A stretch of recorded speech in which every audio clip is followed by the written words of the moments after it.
Hello, my name is Spencer James, and you're watching that LV Comic Life.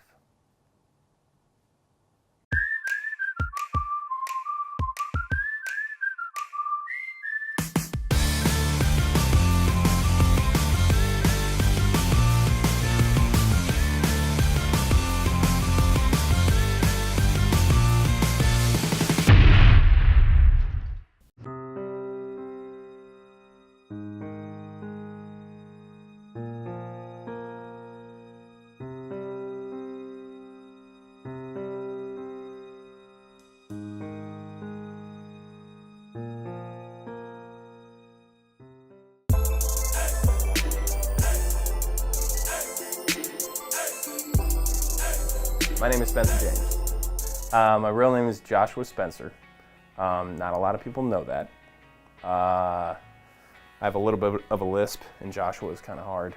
Like, I called the suicide hotline. I don't know if anybody's ever done that. Like, I called it. That's a difficult job, you know what I'm saying? I called it up. She's like, "Don't take your life. How can I help you?" And I was like, "I just got drunk playing Yahtzee. I'm having a great day, and I thought you could use a break." No, I'm totally messing with you. That's not the way it goes. I was working in California, and it's a really horrible story. I was working in California at a 24-hour fitness, and there were 3 Joshes that worked there before I got there. So like, we're gonna call you Spencer. On my business cards, they put Spencer J. And people would ask, I'd see 20 or 30 people a day. They're like, "What's the J stand for?" And I would say, "Joshua." "Why do they call you Joshua?" "Because there's 3. It's a long-winded story, kind of like this right now." And I said, but then so I just said James one day, and they didn't ask anything. James is okay. Joshua's not. James is okay as a last name. So then we would get to the end of the sales process, and I would say, "Hey, I'm performing at the Ha Ha Cafe, or I'm going to be at the LA Improv," and they would say, "Okay, who do we ask for?" And I was like, "Spencer James," and they're like, "Okay." And that prevented all questions. So I had headshots made, I had the name, and then that's it. And I carried it with me for the rest of the time. Wow. It's a horrible story. I wish I had something sexier, but it's not. That's the whole thing. Like, "We don't want to call you something. We're going to call you something else." I'm like, all right. I like this. Anytime, I grew up a middle child, so anytime this many adults is paying attention to me, I really appreciate it. So, thank you. Like you, sir, you look like my father, right? But you're not him. You know why? Because you're making eye contact with me right now.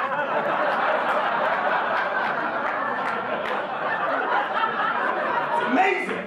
When I first started and I had my first few minutes, my buddy at Home Depot was named Jordan. So I called myself Joshua Jordan because he used to be a good gauge if something worked. You know, I think one of my first jokes was we saw a guy in a wheelchair by a ladder. I was at Home Depot, right? That's a fun place. I saw a guy in a wheelchair by a ladder. I'm gonna wait till the other half of you get that. A guy in a wheelchair bought a ladder. That's optimistic. You know what I'm saying? There's nothing to do with it. Go home, get drunk, stare at it. Someday. Oh, he just starts laughing. He's like, "Oh, it's funny, bro." This is Hawaii, so you had the pigeon. He's like, "Oh, it's funny, bro." And he's like, "Okay, cool." So I would gauge things off of him. And if he didn't laugh, I'd be like, "All right, don't use that." It didn't help I was the fattest kid. I was the fattest kid in my neighborhood. I was fat in the 80s when it was new. Started a trend that I'm not proud of. I wish it had been Pogs. Winning the World Series of Comedy in Las Vegas is important because of the Las Vegas part, especially. Everybody knows this town. Everybody knows this city. So that's helped. You won something. You were the funniest guy that night. Everybody, "Oh, okay." You beat out some other contestants. I've done a lot of competitions, as I'm sure you have. I've done a lot of festivals. I did a lot of stages at the World Series, and I liked that festival just because I thought it was pretty fair. I did it for 2 years before that, and every time I lost, I was like, "Yeah, I didn't deserve that." But that night, I was like, "Nah, I think I deserve to win." And so when I won, I was like, "All right, cool." So it's feature work. You still got to be business savvy. You still got people are buying a product, they want to fill seats. So it's a good credit. It's a credit that I can put on, but each day you get away from it like you need a new credit. Like, it's 2014, so it's like, it's good 2 years ago. Cool. What have you done for me lately? That's that kind of thing. So we need to put some more stuff in the frying pan, but it's a good credit, man. I love it. It was an amazing thing that happened. I'm happy with it. So it's done well for me. Had to tell her, wait a minute, wait a minute. Wait a minute, wait a minute. Had to tell her, you're speeding, baby, best slow it down. Them flashing lights gonna come. My style of comedy, I recorded one CD, and my second CD I want to record in December. If someone said the world's ending January 1st, what would you want to leave behind that said that this is who I was when I was here? That's what I'm writing now. 6 stories, 5 minutes, and each one ends with a song. So not a comical song, nothing like that. I sing just, like you, but it's I like singing, I like dancing, I grew up in theater, so my idea is to add an element to it that's just a little different, to tell these stories, and then at the end of the story, just cap it off with a song that makes sense, that has something to do with that story. And then, if it goes well, you smash the story, and then after that you go into the song. And then you start over, just Cosby style. Not like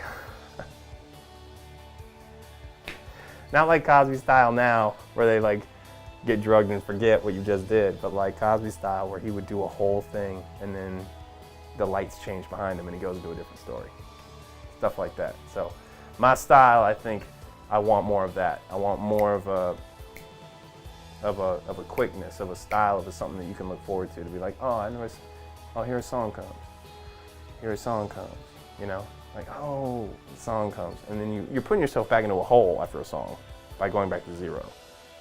Will it work? Will it not work? I have no idea. But that's the goal, to try to get a new 30. There I am.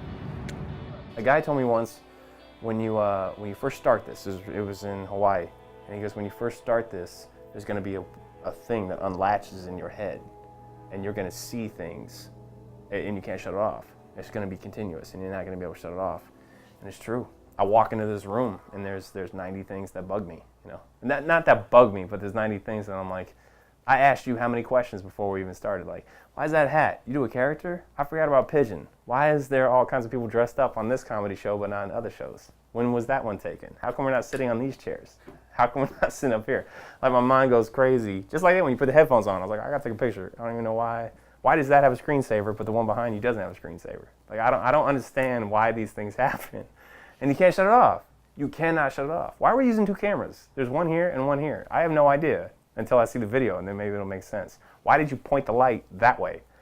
I don't understand these things, but I want to know. Does someone have to water this, or is this fake? Like, it does not stop. I don't know how to get it to stop. So, what was the question? You take a drive, it makes me giggle every time. If you drive through the mountains, there's a sign every time you go by, it makes me laugh. First, it scared the crap out of me. It goes, danger! Falling rocks ahead! And then everybody just drives past it.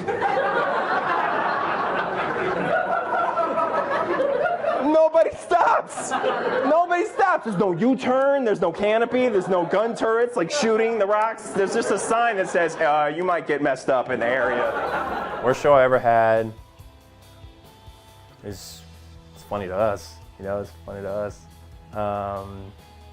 There's a lot of them. There was one at the Aurora Community College at noon. At noon is when we were doing this. And me and Paul was the other comic. He had to do 15 and I had to do 35, I think. 30. He had to do 15 to 20 and I had to do like 35 to 40. And we go into this room and it's a lecture hall and there's windows, bright windows. This is in the middle of the day. Big windows, and there's like 50 seats in here. And it's 15 minutes of showtime. And there's nobody in this lecture hall. There's nobody in this lecture hall. Okay, it's not even a lecture hall, it's more like a classroom. And so me and Paul are like, there's nobody in here. And it's 15 minutes till show. I mean, it's almost 10 minutes to show. And she's like, yeah, we'll get people in here. We'll get people in here. And if we don't, then we'll just move that back wall. It was one of those movable walls. And I go, why would you want to make this room bigger if there's somebody in here? She goes, no, that opens to the cafeteria. Not kidding. We left. 10 minutes later, we come back. That wall is moved, and there's chaos happening behind.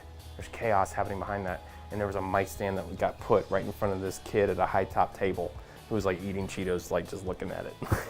It's just like, why is this here? You know, and there's chaos. There's 4 laptops playing music, and she just walks right in. She was like the dean of like the students or whatever, so she commanded attention. Like as soon as she walked to the mic, she was like, okay kids, and everybody got quiet. Laptops were down, everything. She's like, we're gonna do stand up. We'd like to introduce our first comic, Paul Berluche. That's it, that's all she said. Walks off, he just like kind of jogs, gets to the mic. And he just proceeded to just go right into jokes. He didn't say hi, he didn't ask anything, he just went in. It was just that feeling that creeps over you where you're just like, I felt it and I wasn't even up there yet. And I look at my watch, it was like what we were discussing. I looked at my watch when he was up there and I was like, man, he's gotta be halfway done. 45 seconds. That, I felt it for him. I was like, oh my God. And I just started, and then we hear this popping noise. He was up there for literally not even a couple minutes. We hear this popping noise to our left. I'm sitting behind him. He's here performing. I'm sitting in the chairs, in one of the chairs we're supposed to perform in. There's blank here, and there's just dead faces of like 60 college kids looking at us eating their lunch. And Paul's doing his set. And then I look down, I was like, oh man. And then it was like pop, and we look over, and the dean lady had started a popcorn machine 3 feet from us. And I just looked at her, and I felt Paul looking at me, and I look over, and Paul's like, what do I do? Like, dude totally disregarded the 60 people and looks at me and goes, what do I do? And I go, you just turn around. I just start laughing. Like, you just turn around, just keep doing whatever it is you're doing, man. We get paid for 55 minutes, so just do your 15 and then it's my turn. I mean, we're talking like these people don't exist. And he's like, why are you laughing right now? And I go, because I got to do 40 when you're done. So whenever you're done, I get to do that times 3. So let's go. Let's hurry up and get it done. And he gets off, or he gets done with whatever he's doing and walks off. And I get up there and I was like, And then she left. Like 5 minutes into mine. So I kind of did some bad stuff. But they liked that, and then it was okay. But it was still one of the most horrific experiences.